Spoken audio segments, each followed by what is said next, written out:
وطبعا كمان اللعيب اللي لازم ياخد حقه وهو ياسر ابراهيم، اللي عمل ماتش عالمي النهارده. عامل ماتش كعادة ياسر ابراهيم، في الاوقات اللي انت بتحتاج له بيكون راجل فيها وبيأدي في الملعب. وكان ماتش حلو قوي منه، وقطع كور كتير جدا وشال كور كتير جدا، فماتش حلو قوي من ياسر ابراهيم النهارده. وطبعا في النهاية الكورة اللي اتبروزت، كورة حسين الشحات في اخر ثواني في الماتش.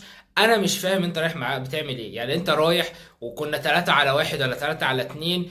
ممكن تبصي للي قدامك وممكن تبصي للي وراه وممكن تشوط وممكن تعمل اي حاجه، انت فضلت قاعد تتمشى تتمشى تتمشى بالكره لحد ما اتقطعت منك.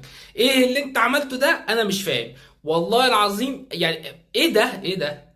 للاسف الاهلي كده بنسبه كبيره بيضيع فرصه في التاهل للدور الثاني من كاس العالم للانديه، لان هو ده كان الماتش اللي انت المفروض تكسبه. ربنا يستر ان شاء الله تقدر ان انت تكسب بالميراس وتحاول ان انت تطلع بنتيجه ايجابيه قدام بورتو، فربنا يسهل. وبس كان كل فيديو النهارده، اعملي لايك وفولو عشان نشوف كل جديد عن فيفا، عن الكوره، عن الفانتسي. سلام.